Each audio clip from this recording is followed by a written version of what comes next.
Muy buenos días, sean todos ustedes bienvenidos. Los invitamos a ocupar los lugares. Good morning, everyone. If you could please take your seats, try to occupy the front rows, and please set your phones in silence. Gracias. Gracias. Solicitamos su atención, ya que a continuación nos compartirán. We'd like to get your attention because we're going to get a safety message from Julio César Ortega, Camino Real Polanco Safety Marshal.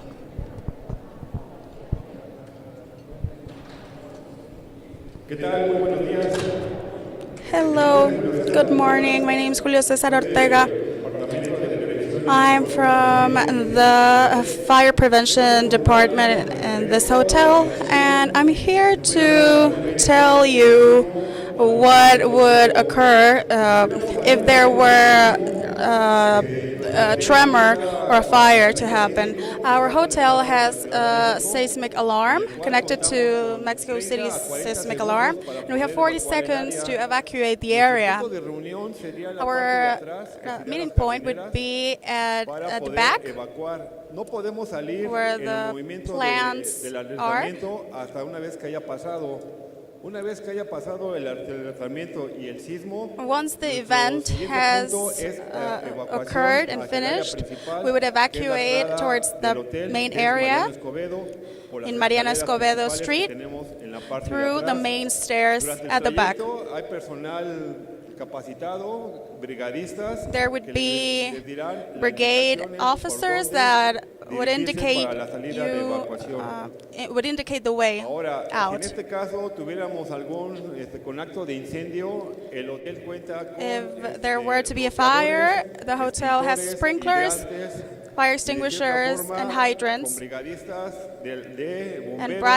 brigade workers, as well as first aid personnel.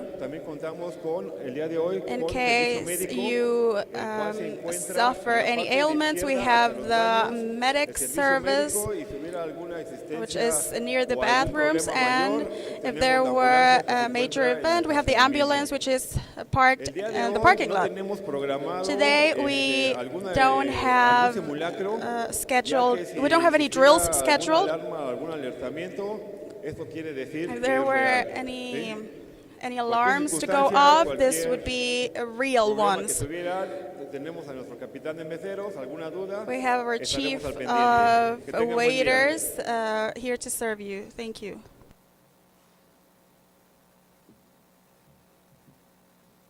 Muchas gracias por su atención. Muy buenos días.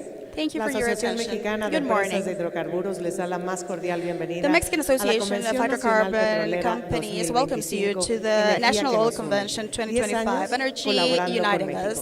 10 Agradecemos years a todos collaborating with ustedes su Mexico. asistencia esta mañana. We would like En to esta thank ocasión you for tendremos joining una us jornada muy today. interesante en donde expondremos para This su is a very consideración paneles y interesting conferencias a day cargo de for everyone. We're going to have especialistas several expertos en el conferences and sector y la panelists materia. Para dar inicio con el with acto keynote inaugural, speakers quiero dar la and bienvenida subject matter a las experts. I'd autoridades like que to nos first acompañan en welcome el the presidio. authorities Se encuentra joining con us in the nosotros Juan José presidium. Vidal We have Amaro, Juan José subsecretario Vidal de Amaro, Hidrocarburos. Deputy Secretary of Hydrocarbons. Alberto de la Fuente, We have presidente Alberto de de la la Asociación Fuente, Mexicana de President Empresas of de the Mexican Hidrocarburos. Association of Hydrocarbon Companies. Valentina Olvera, Valentina vicepresidenta de Olvera, Amexi. Vice President of Amexi. Y Merlin Cochran, director And Merlin general de Cochran, Amexi. General Director of Amexi. De igual manera, saludamos con muchísimo gusto a We would los also like to representantes welcome de las the empresas agremiadas representatives en Amexi, of the funcionarios del gilded gobierno companies federal y of estatal, Amexi, ponentes the participantes en officials esta of convención, the invitados Mexican government, especiales special y al guests, público en general and que este to the día general nos acompañan public de manera that is virtual y kind enough to presencial. join us Sean today, todas y todos virtually ustedes and bienvenidos. face to face. Welcome, everyone. Como primer acto, se proyectará el video Our first que nos activity hizo llegar la is secretaria de Energía, la playing the maestra video Luz Elena from González. Luz Elena González, Secretary of Energy. A todos los integrantes de la Amexi en esta Convención Nacional Petrolera en su 10ª edición. Felicito muy cordialmente a su presidente y a todas las empresas que integran la asociación por estos 10 años de trabajo incansable. Esta convención se ha vuelto un espacio único de diálogo donde intervienen inversionistas, líderes, empresarios, gobierno y academia para intercambiar puntos de vista y mejorar el sector energético. Cuenten con toda nuestra confianza, acompañamiento y apoyo para la realización de todas las actividades dentro de la convención. Vamos a construir juntos un sector energético fuerte y sólido para nuestro país. Enhorabuena por sus trabajos. Congratulations.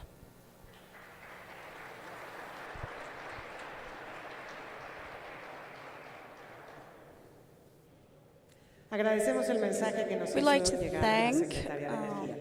Para que nos the comparta un Secretary of mensaje Energy for breve, this kind le cedo la message. palabra al presidente de la Now, Asociación Mexicana I'm de going to give the Empresas floor Hidrocarburos, to Alberto the de la Fuente. president of Amexi, Alberto de la Fuente.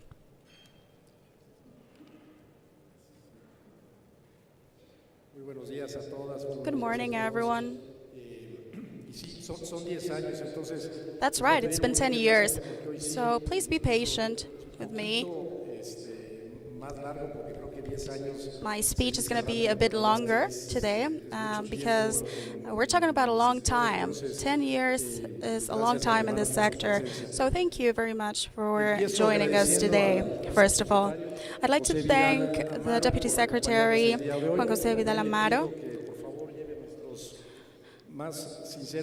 for being here, and please relay our kind greetings to the Secretary, Lucelina Gonzalez. It's such a pleasure to welcome you all to this National Oil Convention 2025.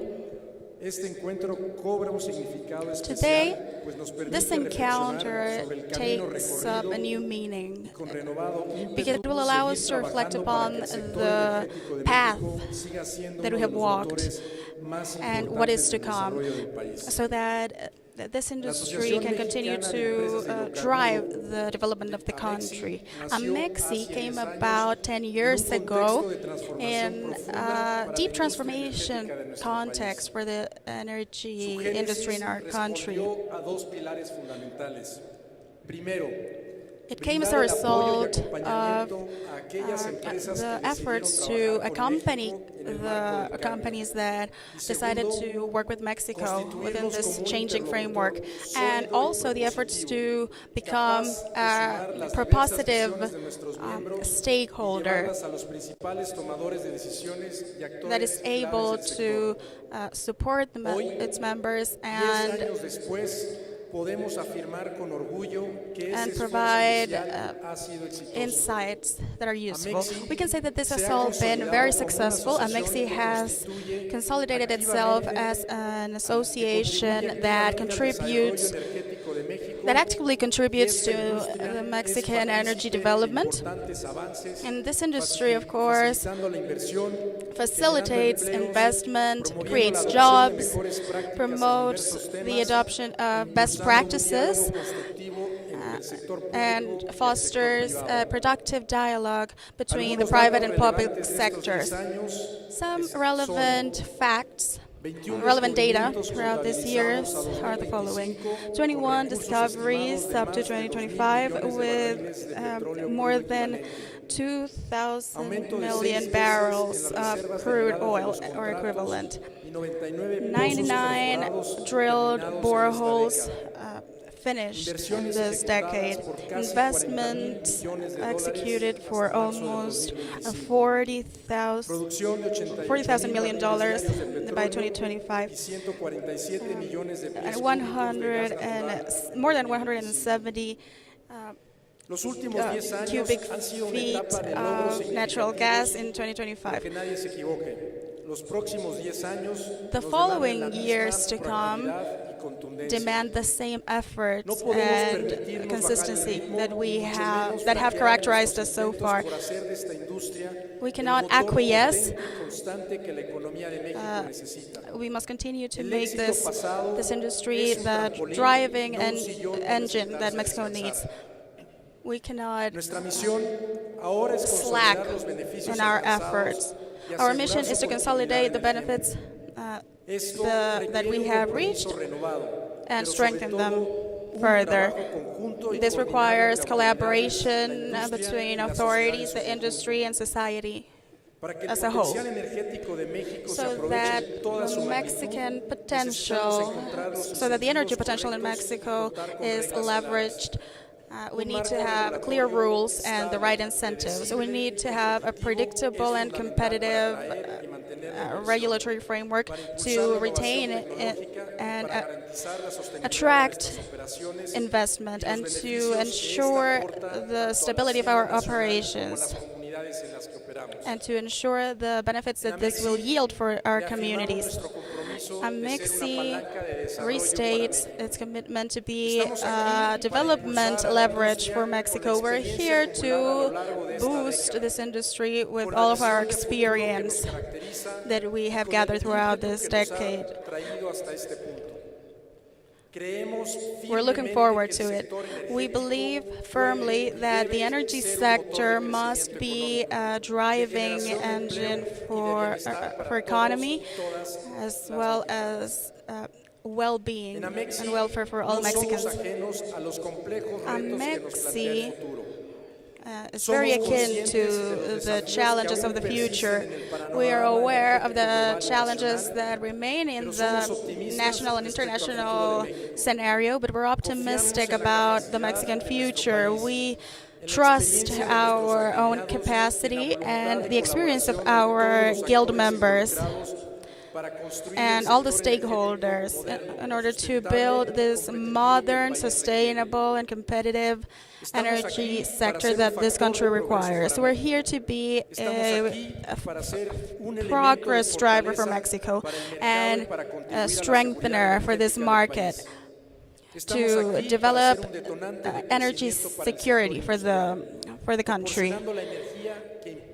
We want to provide the energy that boosts the industrial development of Mexico, and we're here to be a decisive factor of success for society and communities.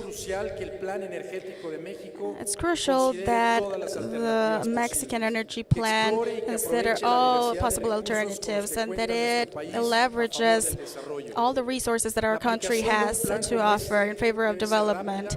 The implementation of this plan must be expedited. We must leverage the goodwill of companies in order to contribute to Mexican development and welfare.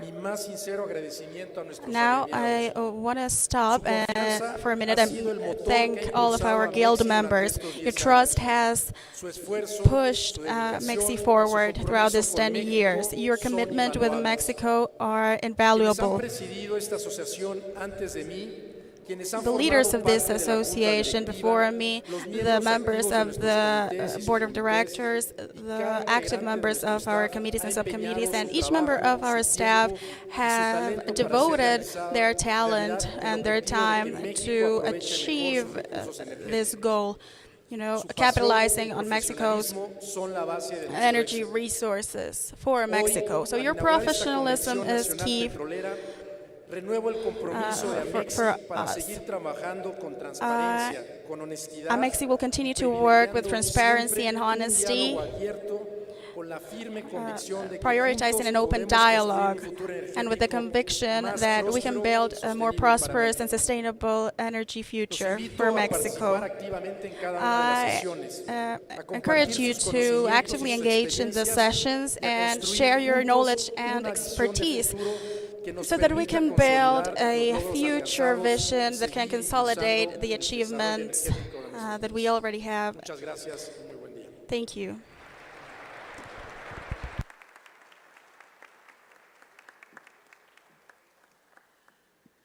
Agradecemos al presidente de la Amexhi por su mensaje. Thank you, Mr. President. Escuchemos ahora el mensaje que nos dirige Now, el let's subsecretario hear a de word Hidrocarburos, from the maestro Juan José Undersecretary of Vidal Amaro. Hydrocarbons, Juan José Vidal Amaro.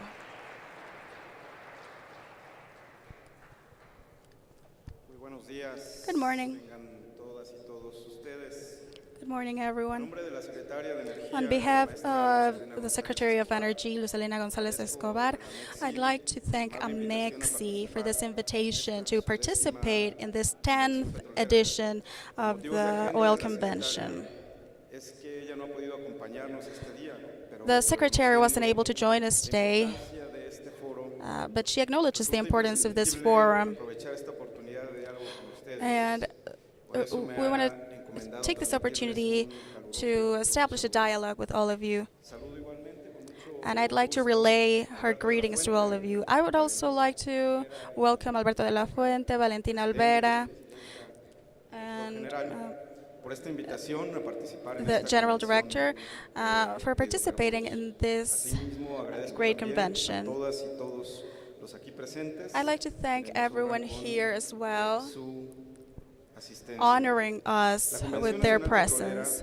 The National Oil Convention is a valuable space for exchange of ideas, building agreements, and permanent collaboration. This edition is a very special one as well. This is the 10th anniversary of the association. It's been 10 years of dialogue among universities, the public sector, and other stakeholders, and the private sector, of course.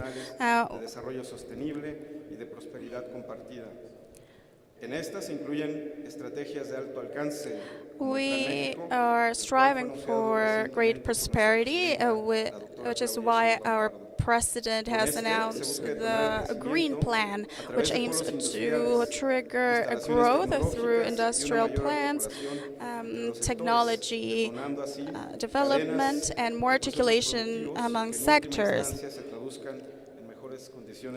thus creating more productivity, leading to a better quality of life for everyone in this beautiful country, Mexico. The energy sector assumes the responsibility of ensuring the conditions that enable these goals. We want to accompany these efforts, allowing for the establishment of a robust industry and a sustainable industry, leveraging local capacities and strengthening demand as well as supply within our own borders. The hydrocarbon sector has been the basis of Mexican economic growth for a long time, and it provides us with a sense of belonging as well. The Mexican people have conquered energy sovereignty since 1938, led by Mr. President Lázaro Cárdenas del Río, and we acknowledge that the dialogue between private initiatives and the public sector are very important now, however. We want to walk together towards a common, successful future with a clear planning that inures to the benefit of all Mexicans. Just a while back, the country underwent an opening of the energy sector to private investment. It was, however, a very abrupt opening of these doors. This resulted in a disorganized process, and the investments and developments expected were not really crystallized. Despite investments flowing,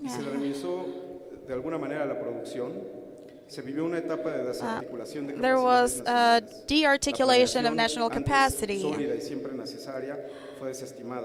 Planning was overlooked, and we lost coordination elements in the energy sector.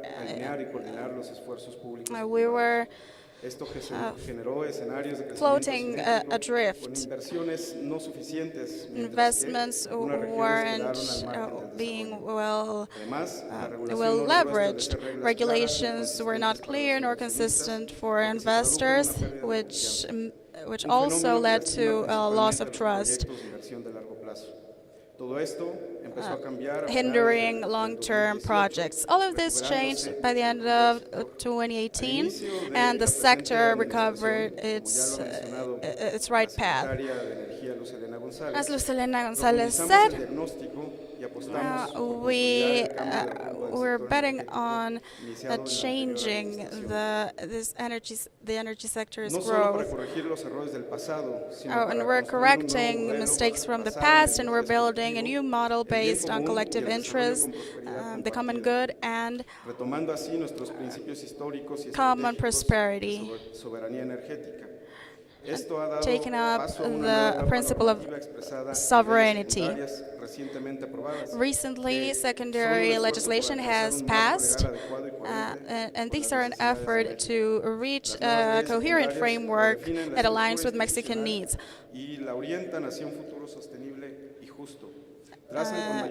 Including a sustainable future, tracing the responsibilities of each stakeholder. They place the state at the center of the energy policy nationwide in order to articulate the different tiers of the value chain and orient the efforts of the energy sector towards strategic goals such as sovereignty, energy justice, among others. But this doesn't mean that we're walking alone. This is about building bonds with the private sector, with clear rules, legal certainty. And all of this can also be seen in mixed projects that allow us to leverage synergies in the sector. This scheme offers pathways for collaboration and transparency and certainty. Traceability of processes will strengthen trust among stakeholders and will allow us to build a shared roadmap. We're simplifying the administrative activities in coordination with the Digital Transformation Agency when it comes to diesel energies. And it won't be long till this shows in the hydrocarbon sectors. It's about reducing costs and bureaucracy, offering more transparency in real time throughout all processes. The Secretary of the Department of Energy is open to a transparent dialogue with all the sector. Petróleos Mexicanos is and will continue to be the most important company in our country in this sector and a national pride. It's irreplaceable, and this new reforms seek to give it back the capacity to operate efficiently and aligned with national interests. The recent reform implies exclusivity of Pemex in the determination and designation of upstream processes. The company will make decisions on how and when to operate, developing the most profitable projects for the country through mixed contracts. Pemex will supplement its capacities with companies from the private sector. Pemex, however, will retain 40% of participation at least in each project, and viability will be ensured. To reduce the tax burden of Pemex, which has been excessive and has limited the investment and expansion capacity, we've established a new simplified regime, which corresponds to 30% for oil and 12% for gas. With this scheme, we ensure that Pemex has the necessary resources to invest in exploration, modernization, and operational efficiency. without wasting any resources and disproportionate tax burdens. This will ensure Pemex to become a pillar in national economy and Mexicans to be proud of it.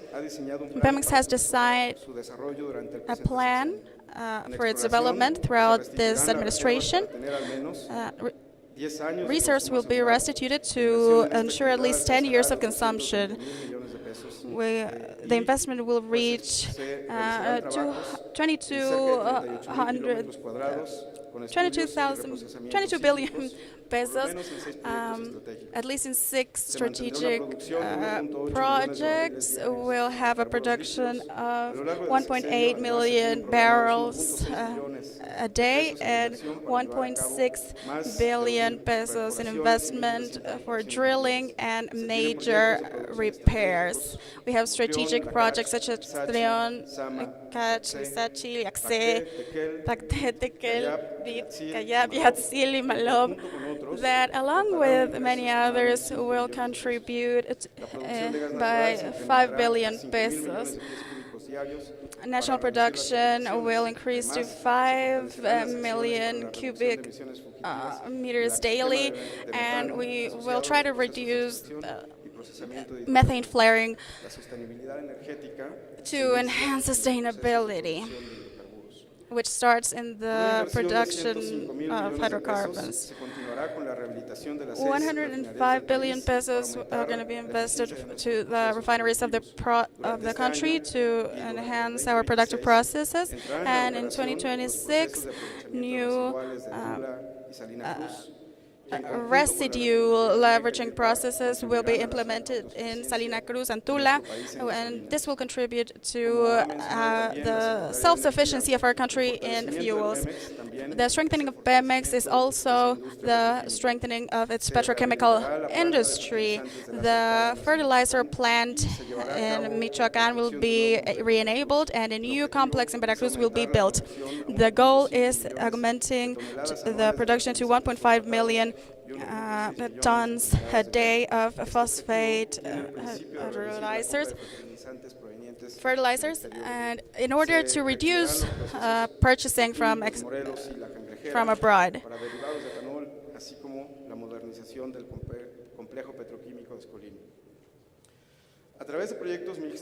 Through mixed projects, the possibilities are varied.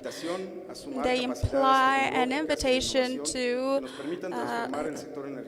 contribute to the energy sector from all stakeholders. The real differential is in the possibility of sharing knowledge, methodologies, and scientific instruments, which is why it's time to look towards emerging technologies and acknowledge scientific development as a crucial axis for energy sovereignty in our country. Mexico has the human capital, the scientific infrastructure, and the industrial expertise. The challenge is articulating the public sector with the private one so that innovation translates into concrete innovations for the development of the country.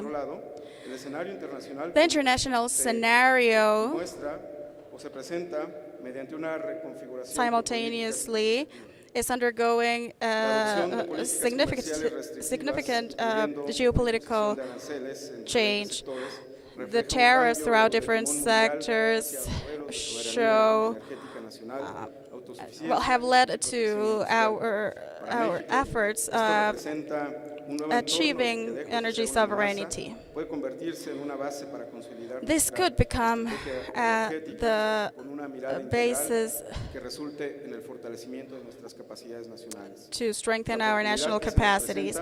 This opportunity standing before us is forcing us to strengthen our national cooperation, articulating the public and the private sector and doubling public and private investments so that this can leverage and trigger industrial development in our country.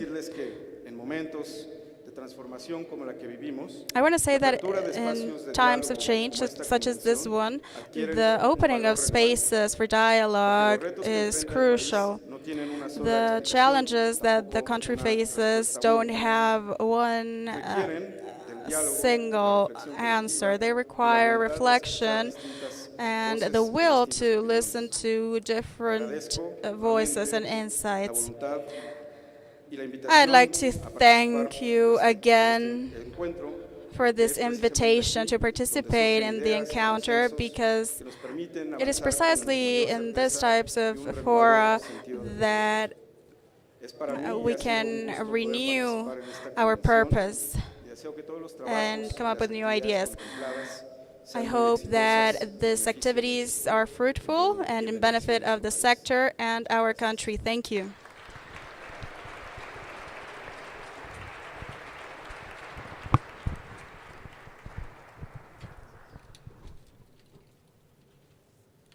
Agradecemos el mensaje Hello, del thank you for the subsecretario de message Hidrocarburos y a of the continuación Secretary le haremos of entrega de un Hydrocarbons. We are going to presente por su present him an participación. award Me for gustaría his compartir con ustedes que participation. I esta would pieza like fue to elaborada por el tell you artesano that mexicano this was Joaquín made Retana y for está Joaquín inspirada Retana en and técnicas inspired huicholes, in que es un huichol arte techniques, indígena that is del an pueblo indigenous mexicano technique Huijarica, from the que habita en los Mexican people estados de that Jalisco, Nayarit, are native Durango from y Jalisco, Zacatecas y Durango, utiliza chaquiras Zacatecas, de and colores y this representa uses colored símbolos beads como and son las represents symbols cactáceas as del paisaje cactus mexicano, of el the maíz, Mexican alimento landscape, fundamental, y las olas del and mar que corn, evocan which is la relación essential for entre Mexico. los So this is elementos naturales y the el mundo relationship natural. between the Cada pieza es natural una world. ofrenda So visual each que piece honra el is simbolismo a de la natural offer mexicanidad. that represents the symbolism of Mexico.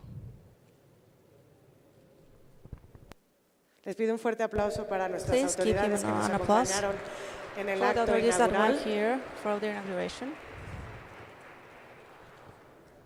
Y los invitamos And I a ask trasladarse you a la primera fila del to salón pass para dar inicio to con la the conferencia other inaugural room so a cargo we de can Scott start Tinker, with CEO Scott de Tinker Tinker, Energy the CEO of Associates. Tinker Solo Energy les pedimos Associates, un and momento I en lo will que el ask personal de apoyo you deje for el a moment escenario listo to y les have pedimos por everything favor a los in demás asistentes to permanecer the en sus intervention. lugares. So please stay Mientras on your tanto, seats. quisiera And compartir meanwhile, con I would like ustedes to algunos mensajes. give you some Les messages. informamos que la We siguiente inform you that conferencia the es next en idioma conference inglés, is in English. por lo que invitamos So a los this que is requieran why, de un aparato if de you need traducción translation device, simultánea please lo come get it soliciten a la entrada del salón.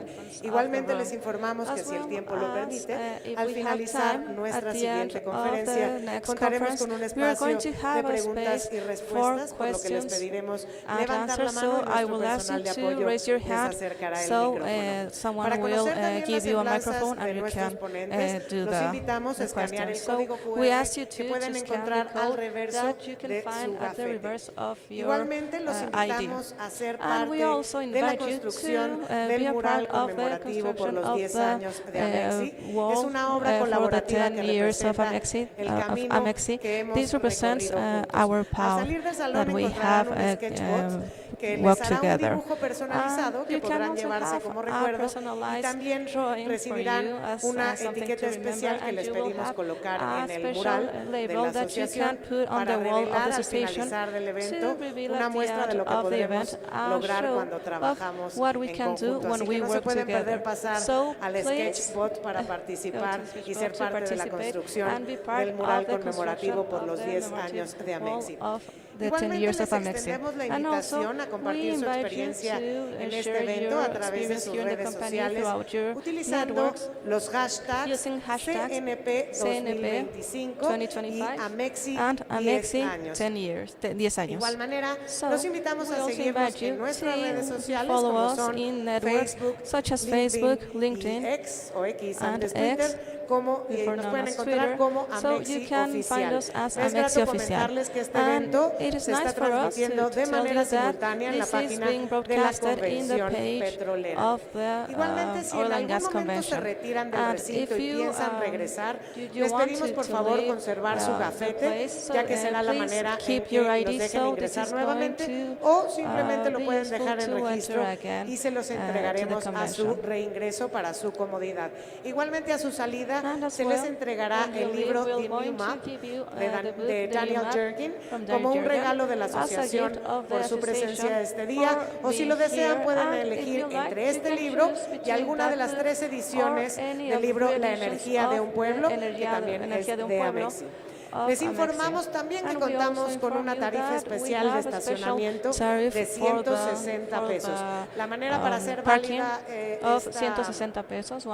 este descuento es simplemente ingresar su boleto en las máquinas que tenemos en este piso. Si ustedes lo dejaron con Ballet Parking, solamente tienen que solicitarle a cualquiera de los meseros o al capitán un boletito que ya tiene el descuento para hacer válido el descuento especial para todos ustedes. Entonces, creo que ya estamos listos. Les pido por favor ocupar sus lugares para continuar con la agenda programada para este evento. Les pedimos por favor a todos ocupar sus lugares si son tan amables. Gracias. Take your seat. Thank you. Muchas gracias. Pues muy bien, para dar inicio entonces con la conferencia inaugural, les pido por favor recibir con un fuerte aplauso a Scott Tinker, CEO de Tinker Energy Associates. Scott, the stage is all yours. Please, Scott, join adelante, us. We are excited por to favor. hear from you. Muchas gracias por estar aquí.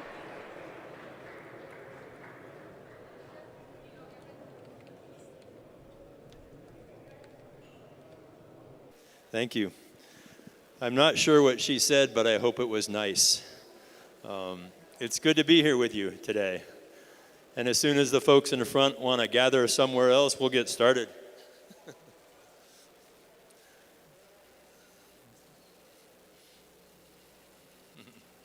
Good morning. It's nice to be here. I'm going to take you on a little personal journey before we start. Is this clicker turned on? Oh, there we go. So my brief history in Mexico. It started back 40 years ago. I did my field work for my master's degree around Monterrey. And there I am looking very handsome and very crazy. You might notice this is quite far off the ground, and that's a crazy geologist. And that's me. So I used to work for a living. It was fun. Okay. And then about 12 years went by in the industry. I didn't travel to Mexico much, but it started again back in the early 2000s. And Alfredo Guzman, who became a good friend, we did quite a bit of research with Pemex at the time. And I started speaking down here. This is a talk in 2003 on natural gas demand. Here's one in 2004, the impact of energy trends. This is over 20 years ago. And the upstream perspectives on natural gas in Mexico. And then we have new presidents coming in with Peña Nieto and new rules and opening up of Mexico. And I spoke at the Mexican Congress then. Quite a long talk on performance of the national oil companies and what they look like in a competitive environment. And gave a talk, the evolving energy mix at the Sustained Energy, and the only thing evolving it looked like was my waistline, which seemed to be getting bigger from the time that I did the field work. And then another one, we're really studying shales and producing them in North America. So you had a large talk down here on that whole shale oil and shale gas story. And then you have a new president, and things changed again. And I started speaking about sustainability to a big student group here, a summit, and here we are today. And that's just a few of the highlights. So it's been 50 trips, I think, plus or minus, for me to Mexico. So here we are. We'll do this in 3 parts. We're going to talk about the need. What's the need here? What are the opportunity? And then what are some of the options? So let's get started. I've been fortunate. I've been able to travel in that time of the Mexico visits to over 60 countries in the world. And here they are, color-coded by number of visits. Mexico is bright red because there have been a lot of visits here. And I've met people. I met these kids in Kenya who were very poor. And they were in school for the very first time in Kenya in a large slum outside of Nairobi. Met this chief when we brought solar energy to Colombia in the Arhuaco village. The first time they'd ever had electricity, just light bulbs in mud huts. Met this woman in Vietnam and she carries her crippled son on her back every morning across that plank from their home to get him into a school.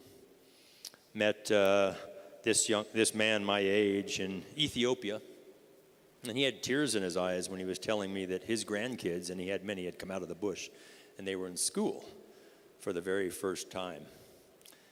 Met Sana Kanchi in Nepal with her 5 kids that lived in a teeny little hut and cooked indoors with wood. Visited a hospital where kids and mothers were dying every week from breathing that smoke.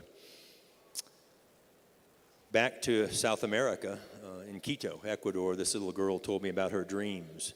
And that little hut was where she and her parents lived in one room with open air windows. And she had just come back from a little school. And in India, where there's a lot of people and a lot of poverty. And this is just a sampling of what's going on in the world. Gandhi reminds us that poverty is the worst form of violence. And Gandhi is right about that. So we see that energy per person consumed in the world varies a lot. The light colors don't consume much energy, and the bright reds consume a lot. It turns out the income per person varies tremendously as well, and it's similar in similar locations. So when you make a plot, a log plot of energy against income, there's a very strong trend here.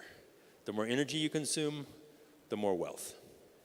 And you can start to look at the world in 3 big sectors. The emerging world, 4 billion people consuming very little energy without much wealth. And then the developing world, and Mexico is in here, another 3 billion people. More energy, more wealth. And then the developed world, the rich world who won the lottery of where they were born. 1.2 billion people consuming a lot more energy and more wealth. What's the trend? How does that look over the last 25 years? Well, it's kind of messy, but again, if we separate those sectors out, you can see the emerging, the developing, and the developed. More energy and more wealth, so it looks like a good trend, and in some ways it is, over the last 25 years. That's on a log scale. So, are we making real progress?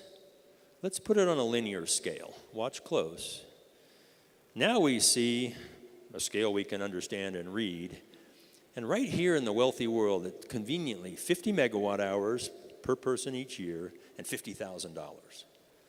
50-50 in the wealthy world. United States I've left on there because it's more than that. And some other countries are as well. And then there's 7 billion people pinned down here in the lower left part of this graph. Let's call this the North Star, 50-50. And yes, the rich world can continue to consume more energy and get wealthier, and probably will. But wouldn't it be interesting, wouldn't it be a good idea, if not just light bulbs and mud huts, that everybody on the planet came up to 50-50? $50,000, 50 megawatt hours for every human being on the planet today. That should be our North Star. That should be our goal. And there's nothing that prevents that. We formed an entity called Energy Core, Toby Rice and I, who runs a big natural gas company, to address just that issue. Happy to visit about that during our Q&A session. What Energy Core? How much energy would that take to get 7 billion people up to 50 and 50? A lot. Let's take a look. Well, the developed world, a little bit more energy, 1.2x. The developing, Mexico's in here, 3 times the amount of energy it consumes today. And the emerging world doesn't consume much, 10 times more energy. Okay? Now look at that graph. And this is the percentage of growth in the past, pretty scattered. I just ran, this is my one scenario I ran. 2% growth, nothing crazy. 621 to 1700, these are exajoules. You can read those in TCFs of gas. About 600 TCF equivalent is what the world consumes today. We'd have to go up to almost 1800. Triple the amount of energy in the next 50 years. What would that look like? And can we do it? What would the energy mix look like? Well, I don't know, but I ran a scenario, and my slides are all color-coded. Gray is coal, green is oil, red is gas, orange is nuclear, blue is hydro, etc. Always going to be those colors so you can see where we are. The actual data for the last 60 years, coal and oil have come down 20% in the mix globally. There's the data. And everything else, natural gas and everything else, has gone up 20% in the mix. Change is slow. Transitions take time. Okay? Those are the data. Now we know we've been consuming more energy in the world because we have more people and more demand. So the percentage looks like that. These are the actual units. Coal is still increasing in the world. Yeah, it's plateaued, but last year was the highest amount of coal consumption ever. Oil is going up as well. Natural gas is going up tremendously globally. Nuclear a little bit, and everything else is growing as well. And even with the recession of '09 and the COVID recession, yeah, dimples down globally, but right back to where we were. There's nothing structural that changed. We're consuming as much energy as we ever have in the world. We just keep adding new forms of energy. Yes, solar and wind are growing fastest of any form of energy. That's completely factual. There's the data. But it's not really factually complete. This is what people say who are teaching your children in school what the fastest form of energy growing. And yes, solar and wind, it's a rate. But let's make it more factually complete. So here we go. When we scale them, it's right here in the data. There they are. Solar and wind have grown from nothing to about 6% of primary energy in the world over 25 to 30 years. And that's a remarkable growth rate, by the way. Congratulations. But it's 6% over 30 years. It's important to remember scale. The scale of energy demand is phenomenal. Coming to the oil and gas part and the coal, a really interesting trend here. The gas to coal ratio has gone from 40% in the world to over 80%, almost 85% gas to coal. And the gas to oil ratio has gone from about 30% to over 70%. Natural gas is growing much faster than coal and oil in the world today. That's a global trend. It will probably pass coal by 2035 and oil by 2050, plus or minus. You can check me in 2050, invite me back to speak, and we'll see how I did. Okay. So here's the primary energy mix. This is what we have. What will it look like in 50 years? Again, I don't know, but I ran a scenario out that looks like this. As a percentage, coal continues to go down globally. Oil goes down as a percentage. Gas hangs in there and everything else grows. What does that mean for actual energy units? So you see coal and oil cut more than in half. Gas and nuclear triple, and everything else goes up 4 times. The left side of that doesn't look anything like the right side. The mix is completely different. But people would call this business as usual. Why? Because there's still a lot of oil and gas and coal in it. Percentage going down, but remember we're tripling the amount of energy. So you see coal plateauing around 2050. And the US is now promoting coal again as of yesterday. Maybe it'll change tomorrow. Who knows? Okay. Oil is going up and plateauing. Natural gas grows tremendously. Nuclear comes and starts to grow a lot, and everything else is growing as well. That's how we get from 600 TCF equivalent to 1,700 with that mix of energy. There's a lot of oil and gas in that, isn't there? Double the amount of oil production of today almost in the world and triple the amount of gas. There's work to do.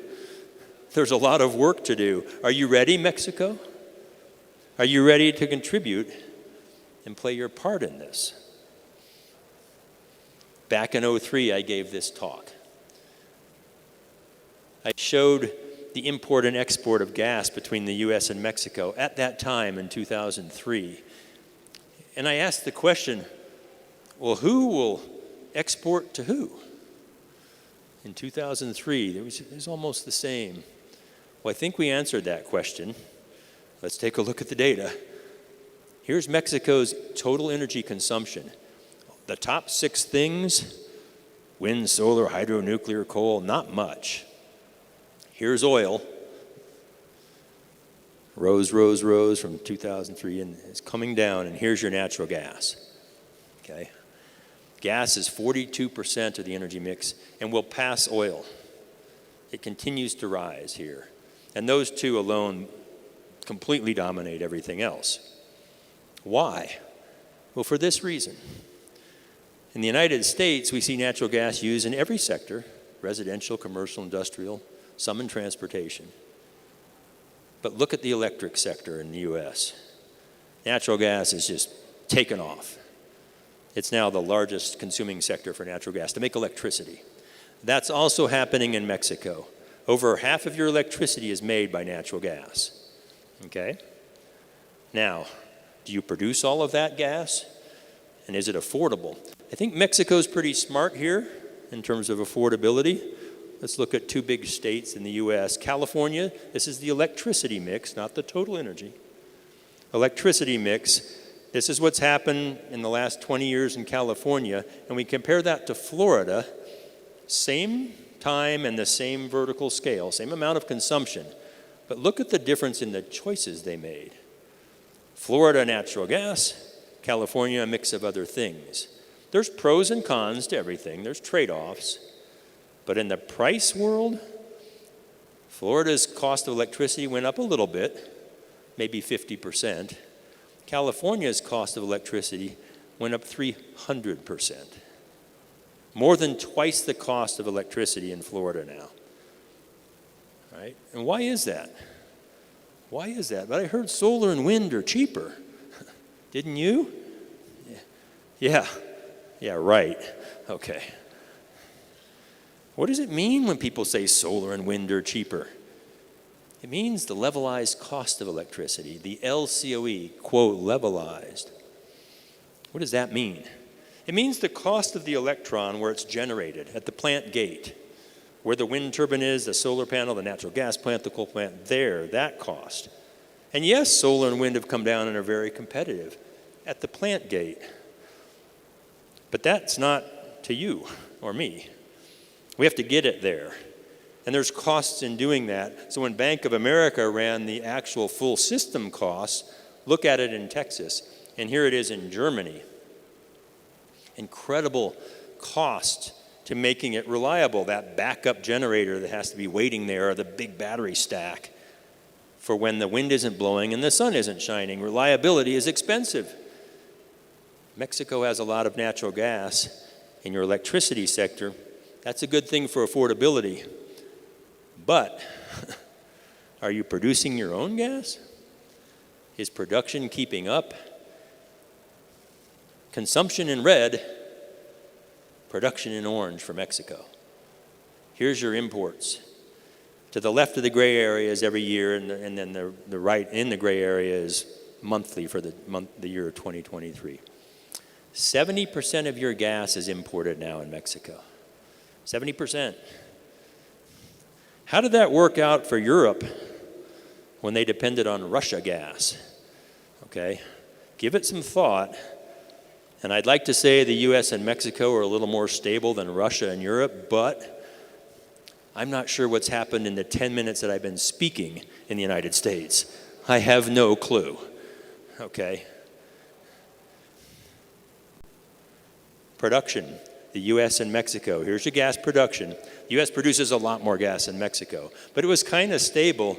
And then back in 2003, remember I was giving this lecture, look at the change. Mexico's gas has gone down. The United States has doubled our gas production, mostly from shale. This is a huge difference. And here's Canada, just for reference. Canada produces a lot more gas than Mexico. Should it? Does it have that much better gas resources? And oil, crude and condensate, similar story back in 2003. And here's what happened. Canada's oil has increased, Mexico has decreased. And here's the US. More than doubled our oil production.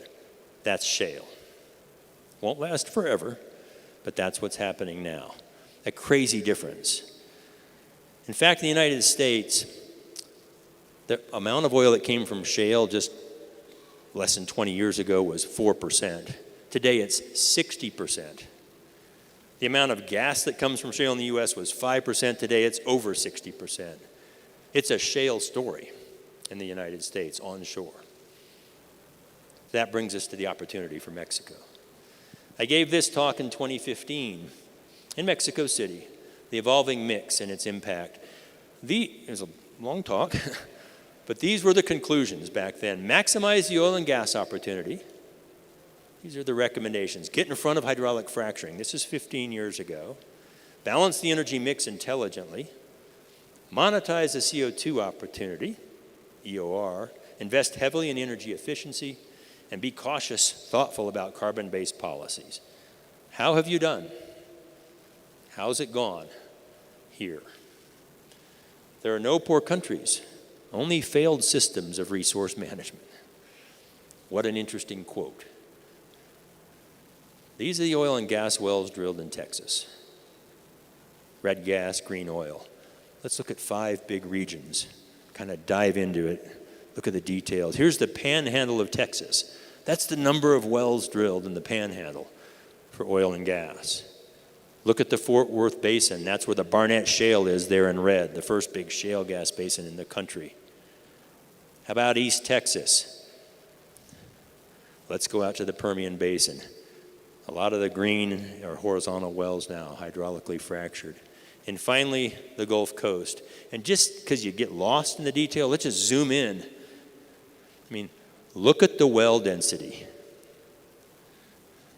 Okay?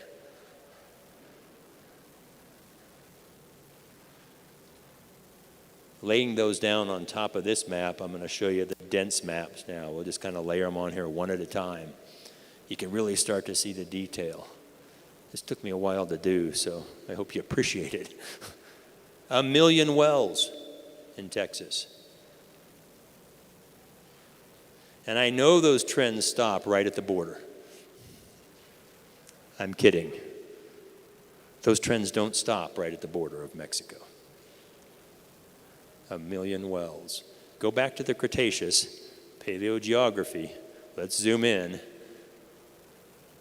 They didn't know about the border in the Cretaceous. That's the depositional system there in Mexico. And it's pretty similar, okay? There are source rocks here in Mexico. They're generating hydrocarbons for your conventional reservoirs. 1 million wells here. I don't know how many you have in Texas or in Mexico. I think it's about 50,000. Correct me if I'm wrong. More or less. Plus or minus. Más o menos. That's 5%. In a similar area, maybe even bigger.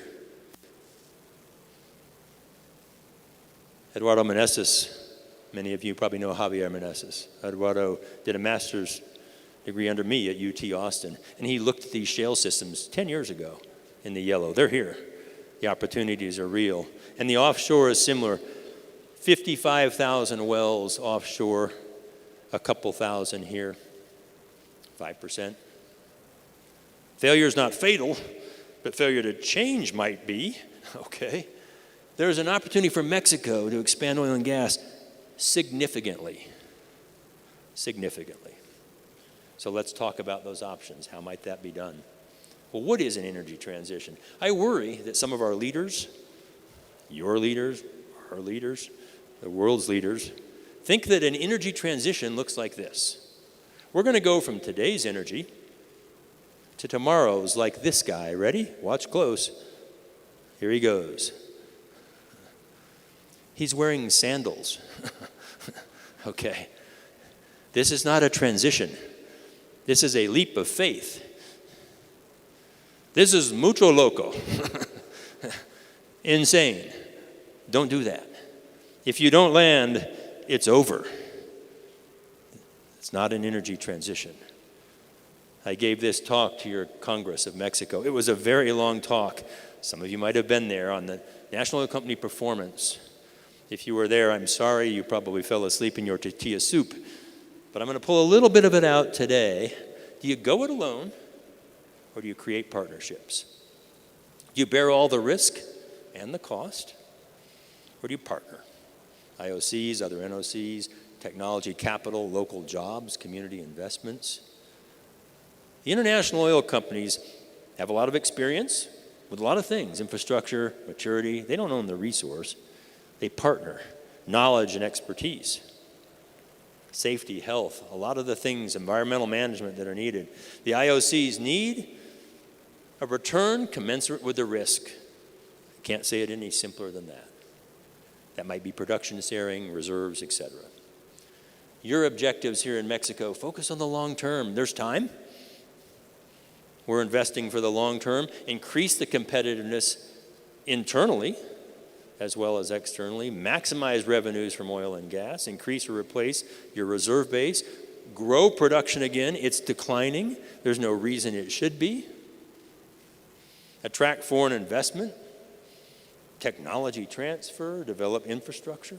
A lot of infrastructure is needed, especially in these shale plays. Create jobs. That's a pretty nice list. What are the challenges in doing that? Well, secondary legislation. How do you design it? New laws have to reflect these things. Efficiency among government entities. Duplicated responsibilities have to be avoided. Overregulation or strong regulators. There's a big difference. The bodies with budget and autonomy. Look, these guys had good intentions. They are putting in posts to keep people from parking next to the building. They forgot where they parked. Okay. They're not getting out. They're stuck. And regulation and policy, overregulation does the same thing. Too much. It inhibits entrepreneurship, competitiveness, and markets. And embrace competition. Market environments are critical for these things to work. There are risks in the fiscal regime. It's bad for IOCs and NOCs, poor contract terms, payments, weak agencies, things that change back and forth. Governments try to capture too much rent, take too much of the money. You got to share a little bit. The risk commensurate with the reward commensurate with the risk, okay? And finally, renationalization of oil and gas. This has happened since I gave the talk, okay? And now you have a new president. So what are the risks of reform? Regulatory frameworks don't keep up. That's a risk. The IOCs get around the rules somehow. Got to hold them to the rules. Regulatory agencies are ineffective in trying to accomplish these things. Basins aren't as prolific as maybe we thought they would be. The public doesn't see the benefit. And the public matters, particularly in Mexico. For a century, the public has had a strong thought and voice in oil and gas in Mexico. If you don't do these things, the wheels come off, all right? It gets pretty ugly. But knowing these things ahead of time, they can be prevented. So let me leave you with a couple final thoughts. The world needs oil and gas for a long time, and that's a good thing. Oil and gas has been a remarkable enabler of human prosperity. Do not be shy about that. Mexico's economy is poised to grow. You're positioned actually very well. You need more affordable and reliable oil and gas. It can't continue to decline. Great resources, luckily, with huge upside. 1 million wells, 50,000 wells, same area. Strong partnerships create that risk-return balance. Stage is set. Okay, I think the stage is really set for a Mexico-U.S. partnership. We'll get through these times. But I think it's really set today for an alliance. So, seize the moment, Mexico. Go for it, all right? Gracias. Scott, thank you very much. We will now start the Q&A session. This is your device, so you can hear the questions that are made in Spanish. Vamos a dar inicio con la sesión de preguntas y respuestas. Les pedimos, por favor, levantar la mano y nuestro personal de apoyo les If you have any questions, pueden our realizar staff las will preguntas hand you the en el idioma que microphone so you deseen. can Scott se make está your poniendo questions in your desired su aparato de language. traducción Scott is getting simultánea. his Así que translation les pido, por device favor, levantar on. la mano. So please just raise your hands No if you tenemos have a preguntas question. hasta el momento. Are there no questions so far? No questions? Quedó clarísimo. So you have it all very clear? Scott, I think we don't have any questions. Bueno, Scott, creo que... ¿Seguros? Don't be shy. Exactly. I'll be upset if you don't have at least something to say, Here, like, we that's have one. crazy.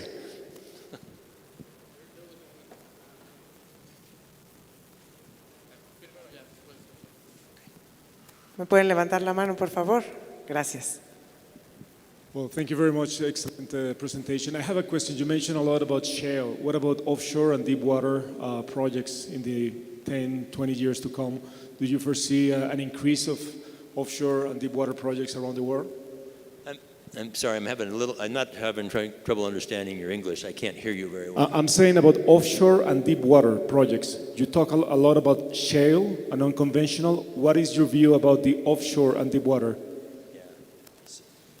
So we studied the offshore basins quite a bit at the Bureau.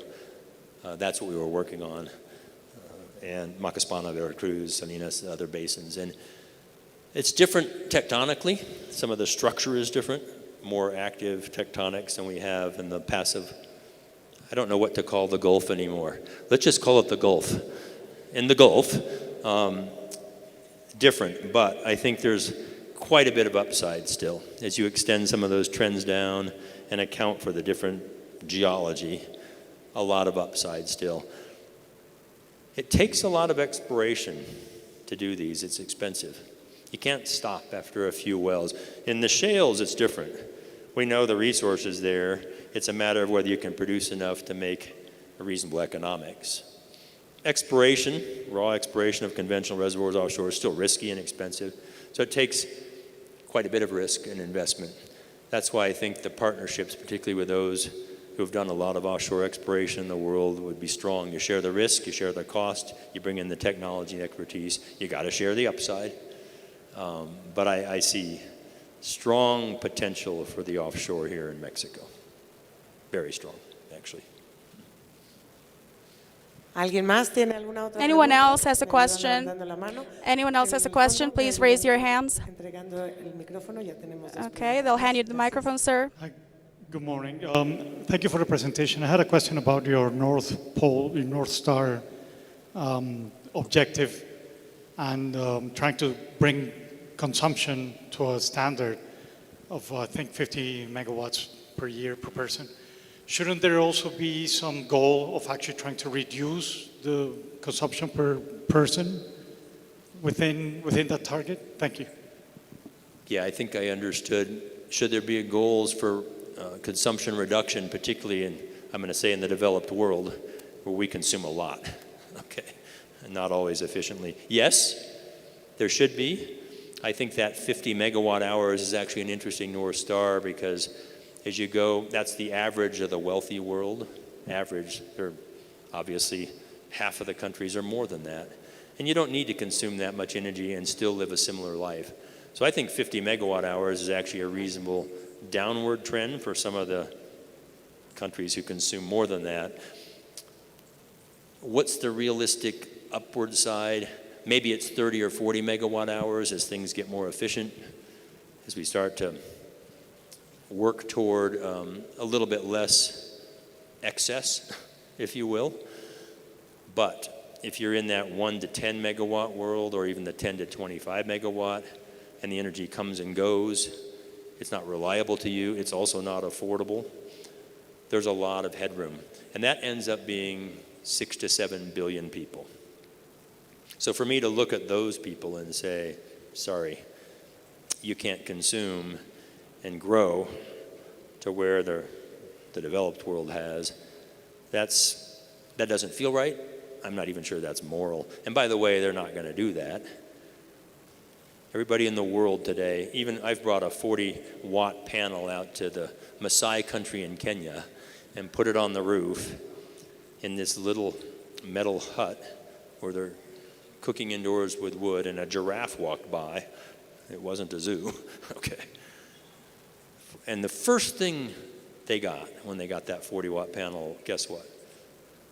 Cell phone. Cell phone. Everybody in the world now is connected. There's no secrets anymore about how the world lives, except in China, okay, because China closes down their media quite a bit, but even they know. So yes, definitely room for efficiency and even perhaps our approaches to consumption, but a lot of people coming up still. And so when you do that, you get to a large number in the future. It's a very good question and comment. Yes. Scott, thank you very much for this wonderful presentation. I think I saw you in Turkey 12 years ago, and you were at that time a strong advocate of the shale gas development. So my question goes like this. After 12 or 13 or something years, the only country where shale really took off other than the United States is Argentina. Other countries struggled so hard, China, you name it, Europe, everything, but none of them could actually take off their shale production, I mean, to a massive scale, like you were saying, to a scale that it really makes a difference. So my point is with you, now that you were assessing Mexico's energy balance, you know that we're importing a lot of natural gas, and natural gas, of course, has improved our life, our quality, and of course, has spurred lots of economic growth. So my question goes like this.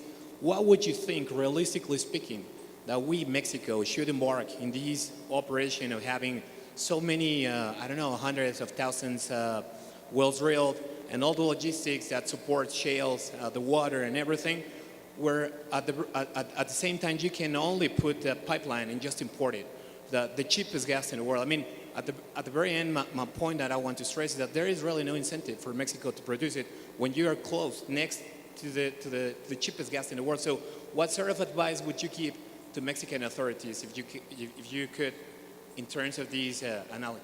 Thank you. Yeah, that's a great set of thoughts. Turkey was fun. That was an economists That's right. meeting, if I recall right, International Association of Energy Economists. A couple of thoughts there.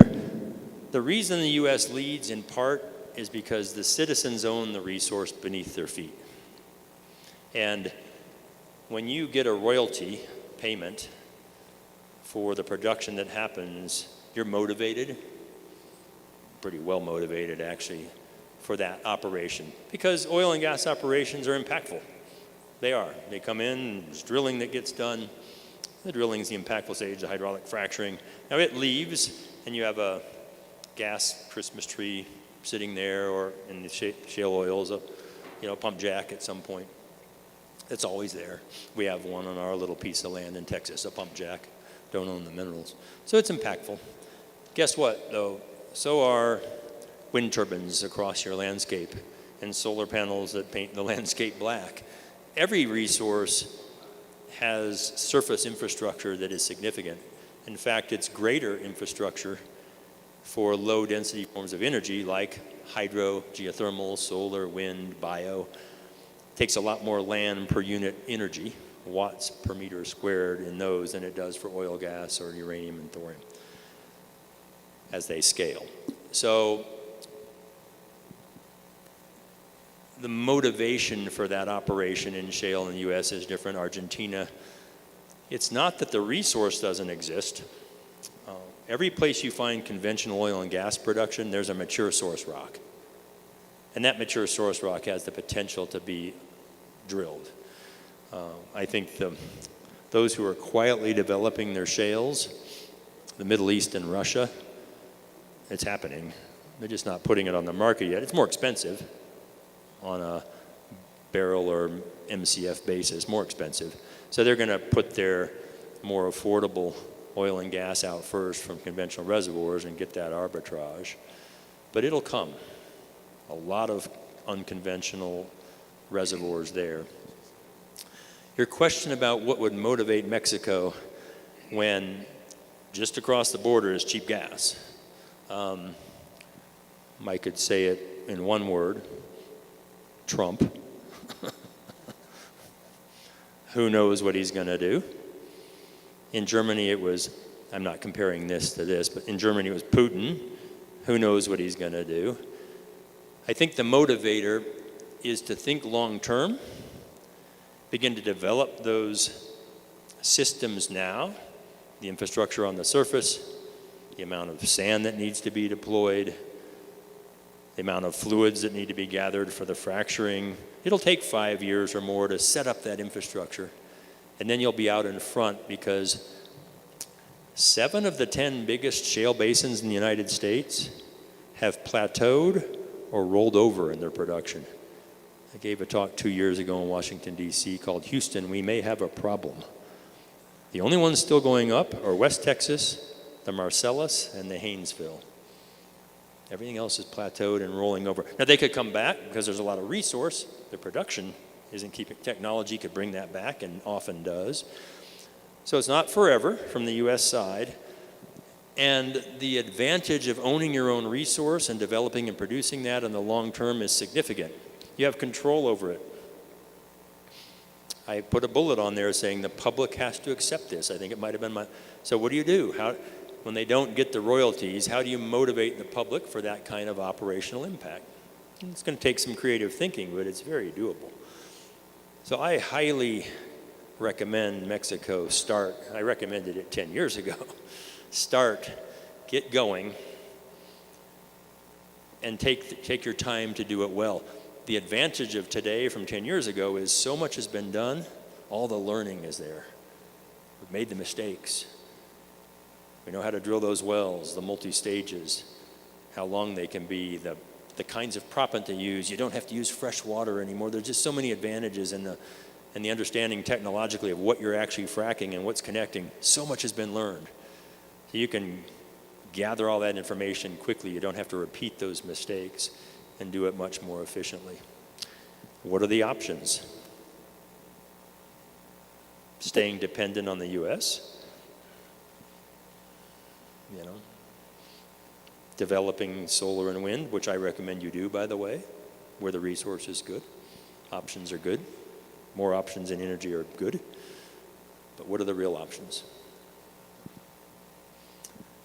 There was a couple back here. Una última pregunta. ¿Me pueden levantar la mano, por favor?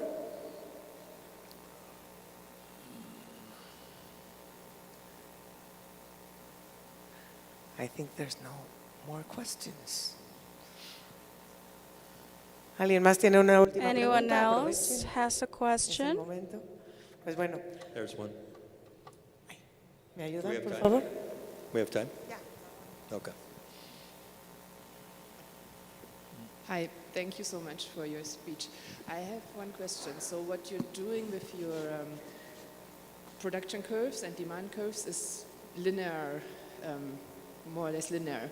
But there are studies where they say that innovation comes in clusters and waves, right? And the easy question would be that what do you think about that and impacting solar and wind in the future? But maybe the harder question is, do you see any, or do you look at any clusters and waves in oil and gas production which could impact the curve going up more than what we think today? I want to make sure I understand. The question's about technology. Yes. And if I think technology could increase the curve even more than we're seeing today for production? For oil and gas. For oil and solar, gas? yeah. Yes, absolutely. We've always underestimated technology and the impacts of it. We tend to project based on what's known today, okay? But technology never stops. The amount of technological advancements that are happening today are incredible, and a lot of them are outside of the oil and gas industry that we bring in. And we've always done that. Medical technologies, CAT scans and MRIs on the rocks, and a lot of the velocity and seismic things through the years from military, et cetera. AI, I haven't said it yet, but may as well, because everybody is. Understanding all that information in ways that accelerate what we're able to do and improve what we're able to do, make it more efficient. Incredible opportunities there. The big data centers that are happening and coming, our ability to combine remote sensing of various kinds, satellite-based, airborne, subsurface remote sensing, to understand these reservoirs better. The ability to put nanosensors into the earth or micro nanosensors into the earth and measure things that we never been able to measure directly before. That's happening. So technology in the oil and gas industry will continue to improve beyond what we understand today. Even the drilling technologies could get a lot more efficient and creative in that way. I just say this. The production of natural gas in the U.S. continues to increase. The number of wells drilling for gas has gone down remarkably. I think there's 60 rigs drilling for gas in the U.S. today, in the whole country. and yet we continue to increase our gas production. Some of them are 3 or 4 miles, 6 to 7 kilometers long on the lateral. I can't even run that far. It's incredible what's happening. So yes, yes, yes. If you embrace the technology, it's not cheap. You have to invest in it. We got to get our universities engaged in oil and gas again. For a while they've been told it's evil and bad. The students think that oil and gas is evil. That's been a message that's been very well promoted by a certain set of thinkers in the world. They're wrong. It has impacts, but it's actually very virtuous. Oil and gas has lifted the world out of poverty and will continue to do so. The only way to invest in environmental protection is through wealth. The economies, the energy economy, environment, they're just wrong about that. But the message is very loud and the students are very worried. So we have to find courage. We in this room need to go get some courage and go talk to your schools. Go talk to your scout troops and your churches and your civic groups and your government leaders courageously and tell them about the positive impacts of this industry on the world and in this country. We have to start to speak up. Enough of the quiet, shy behaviors. It's time for everybody in this room to find courage and talk. And that's why I do what I do. That's why I still do what I do. Bring the messages from nonprofits of lifting people up out of poverty, of the positive aspects of all energy. By the way, it's not just oil and gas, all forms of energy. The technology there matters. Technology in solar and wind has improved tremendously. That's why they're getting cheaper. Technology in geothermal is really starting to take off. Nuclear, kind of been on hold for a while in the West, but China and Russia are building 70% of the world's nuclear power plants today. And there are smaller ones coming, small modular nuclear reactors and other kinds of technologies there. Neat cooling instead of light water reactors, sodium cool reactors, and other kinds of things. Technology across the energy space is incredible. So yes, yes, yes, but let's go. It's not going to happen if we just sit here and talk to ourselves. Okay. Although I love you, and I love talking to you, and I hope you invite me back someday. But let's go out there and talk to the world. Thanks for all you're doing. It's a really important mission. And the next time I come back to Mexico, I hope those curves have turned around. I hope President Claudia understands what I'm saying and is really willing to push in. She's a scientist. She gets it. Let's go help educate her and move her along, give her the courage to do this for Mexico. Thanks. Scott, thank you very much. Please stay with us a little bit more on stage because we have a gift for you. Valentina Alvera, Vice President of Amexhi, will give it to you. Scott, thank you very much. And please give us pose for a photo. Thank you. Yeah, sure.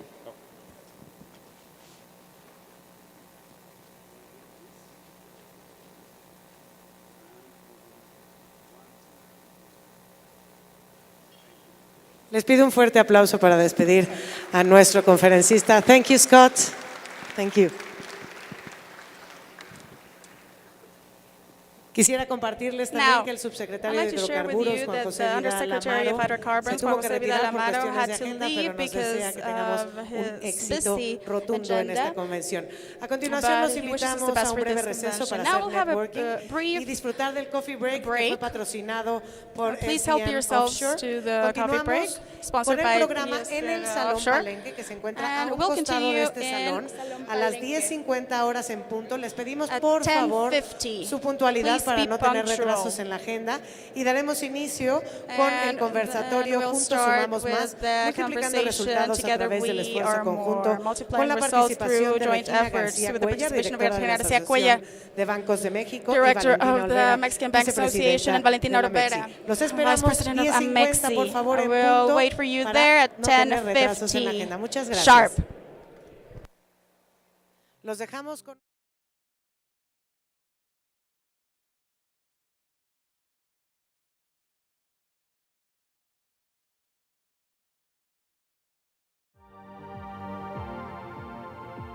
A project led by Woodside Energy and Petróleos Mexicanos Pemex. On August 29, 2023, Comisión Nacional de Hidrocarburos resolved to approve Trion's development with Woodside and Pemex. El órgano de gobierno emite la resolución por la que la Comisión Nacional de Hidrocarburos aprueba el plan de desarrollo para la extracción presentado por Woodside Petróleo Operaciones de México. Pido al comisionado Salvador Ortuño Arzate expresar el sentido de su voto. A favor. Pido a los comisionados presentes que, si su voto es a favor, lo manifiesten levantando la mano. Muchas gracias, se registra la votación y el acuerdo queda aprobado por unanimidad. We entered the license in 2017. Now, it is among the first deep water projects to be developed in the country. With a water depth of more than 2,500 meters, Trion will produce from 2 lower Eocene reservoirs. The field was discovered in 2012 by Pemex and is well appraised with 6 penetrations. The development includes 24 subsea wells tied back to a 15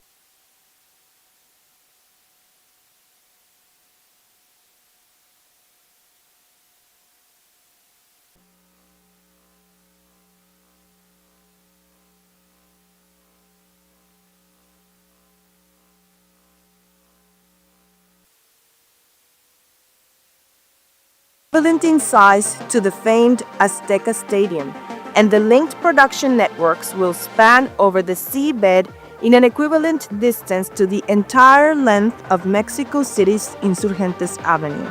Gas that will not be reinjected or used in the floating production unit will be delivered to the domestic natural gas pipeline network by a subsea gas pipeline of 140 kilometers. This project has an estimated investment of $7.2 billion, and it is estimated that Mexico will receive over $10 billion in cumulative taxes and royalties. Additionally, there will be technology transfer benefiting the Mexican oil and gas industry and the contribution to the community. We invest in technology and infrastructure, but also in people and the communities where we operate.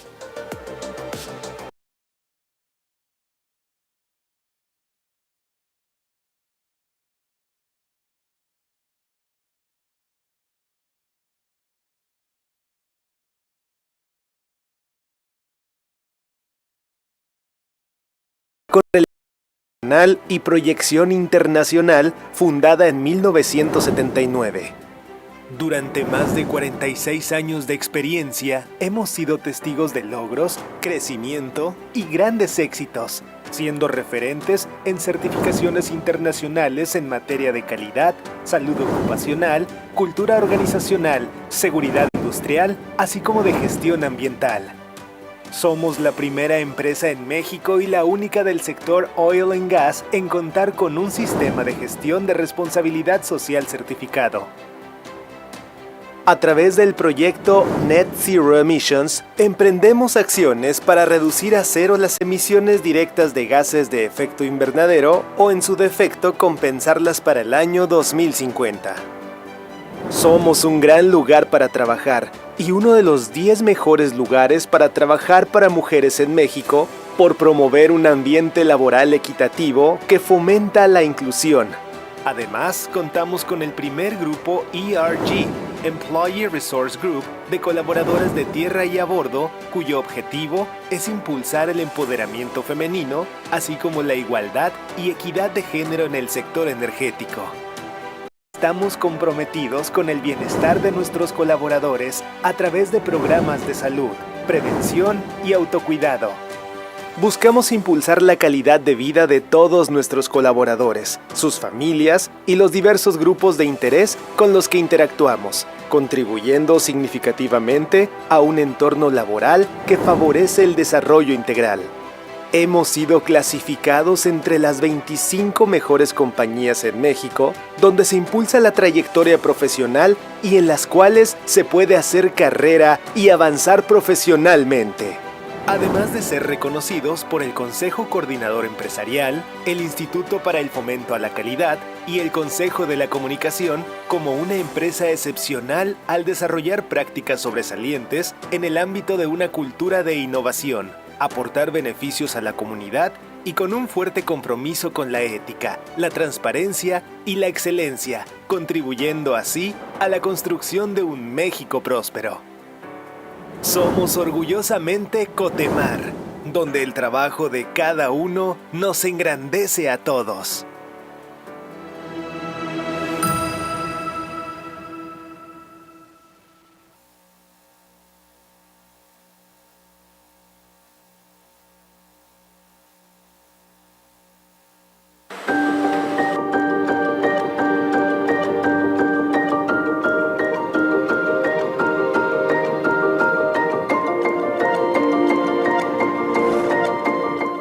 SBM Offshore designs, builds, installs, and operates offshore floating facilities for the offshore energy industry. As a leading technology provider, we put our marine expertise at the service of a responsible energy transition by reducing emissions from fossil fuel production while developing cleaner solutions for alternative energy sources. Technology feeds the whole company and plays an active part in its past, present, and future strategy. We develop and introduce new technologies in line with net zero and energy transition ambitions of SBM Offshore. SBM Offshore aims to have a near zero emissions FPSO available by 2025. Under a partnership agreement, SBM Offshore and Amexhi have a CO2 capture solution for FPSOs. Reducing CO2 emissions from the overall FPSO operations by up to 90%. We deliver innovative, fit-for-purpose solutions with passion. In doing so, we aim to exceed our clients' expectations and proactively achieve sustainable growth through balancing risk and reward. More than 7,400 SBMers worldwide are committed to sharing their experience to deliver safe, sustainable, and affordable energy from the oceans for generations to come.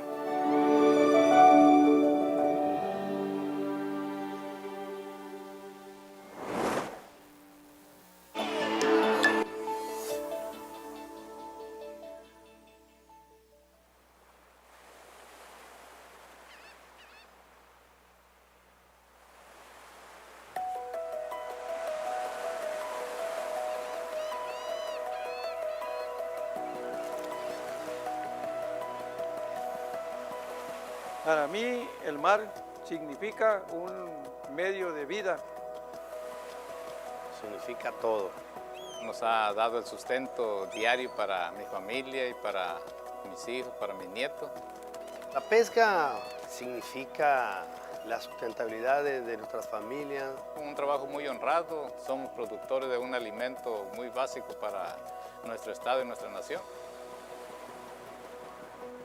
Lo hacemos por tradición, porque nos gusta y porque nacimos siendo pescadores. Ellos salen a pescar de aquí a las 4 o 5 de la tarde, según a la distancia donde vayan. Y vienen llegando aquí hasta las 9 de la mañana, se les está esperando.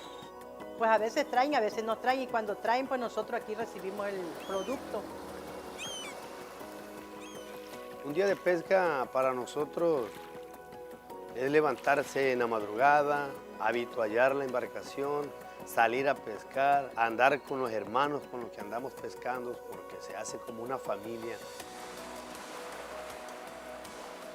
De antemano, el sector pesquero de Cárdenas agradece a la empresa Arbor Energy por tener la atención, la amabilidad y la grandeza de estar con el sector pesquero y caminar de la mano. Siempre nos ha apoyado con artes de pesca. Con diferentes tipos de redes para pescar la sierra, el peto, el robalo, el tiburón. Una empresa que ha cumplido en tiempo y forma, el apoyo que le pedimos nos lo dan. Sí, 2, 3, ok, sí, 2, 2, 2, 2, 2, 2, no, tampoco. Sí, ahí estamos. Ok, ¿sí le llega bien, fuerte? Ok. Y gracias a eso la pesquería se ha notado ahorita diferente, que hay una cuota de pesca muy importante y las familias de las personas que se dedican a la pesquería en el mar y en las lagunas costeras están agradecidas. agradecidas porque ahí sale el sustento y qué más que teniendo buenas artes de pesca, tenemos excelente captura en producción. Yo quiero decirle, para mí la empresa, mi respeto y siempre la vamos a valorar y respetar.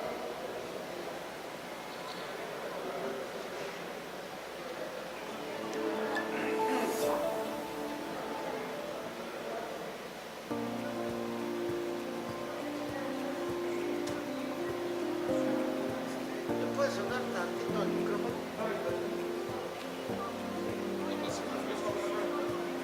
Sí, 2. No está prendido. Ahí me oigo. 2, 3, 4.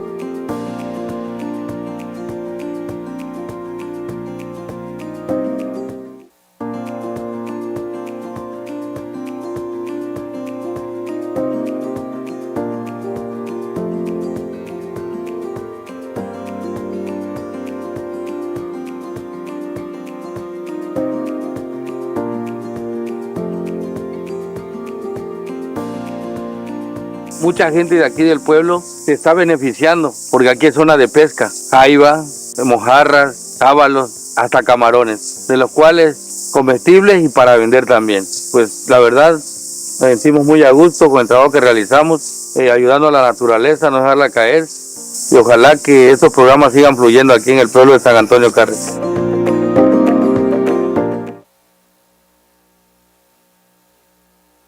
Evolución y pasión en movimiento hacen hoy de Grupo SEMSA una empresa sólida en transformación. Nacidos junto al mar, seguimos navegando en la conquista de nuevos horizontes. 3 generaciones, una historia en común, trascender fronteras. Es así como en 1982 iniciamos trabajos en la industria oil and gas, brindando servicios de mantenimiento y reparación a plataformas petroleras. Actualmente, en SEMSA contamos con empresas especializadas que ofrecen un abanico de servicio a la industria petrolera offshore y onshore, como son embarcaciones especializadas, servicios integrados de perforación, agenciamiento y logística, diésel marino, contenedores, servicios de alimentación y hotelería, suministro de personal y equipo de protección, servicios administrativos e inmobiliarios para el sector energético. Es así que en 2001 nace Enermar, en 2004 Marinza y Martel. 2 años después, en 2006, llegan Fresco y Bistro, y en 2016 sumamos a Oceamar y Marén. Nuestra determinación y constante evolución nos han llevado a sumar equipos de perforación de última generación, teniendo como resultado ser la primera empresa en extraer crudo en el Golfo de México, como parte del Plan Nacional de Hidrocarburos en el año 2019.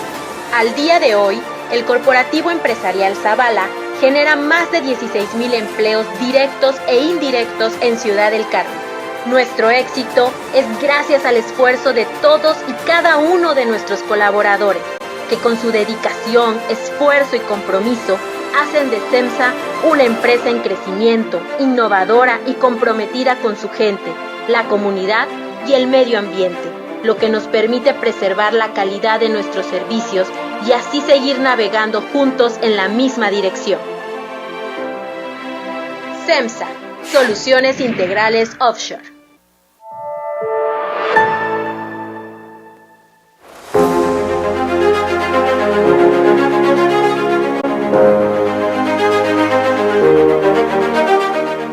Tenaris Tamsa, desde su centro industrial en Veracruz, produce tubos de acero sin costura y accesorios para las industrias energética, automotriz, minera, industrial y de la construcción. Desde su fundación hace más de 65 años, Tenaris Tamsa creció hasta convertirse en uno de los centros industriales más importantes del mundo, con alrededor de 4.500 empleos directos y cerca de 20.000 indirectos. Tenaris Tamsa cuenta con un proceso altamente integrado en un área de 500 hectáreas que incluye una acería, 3 fábricas de tubos, una fábrica de componentes automotrices, una planta de estirado en frío, una universidad corporativa, un pozo petrolero escuela y un centro de investigación y desarrollo capaz de poner a prueba a escala real el comportamiento de conexiones y tubos en aguas profundas y ultraprofundas.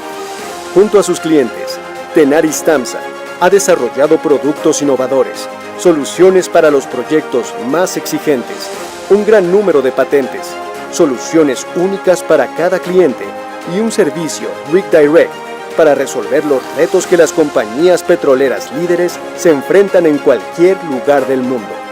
A través de sus programas de educación, salud y cultura, Tenaris Tamsa apoya a su comunidad y desarrolla el talento que el país necesita. Nuestro compromiso con México es profundo.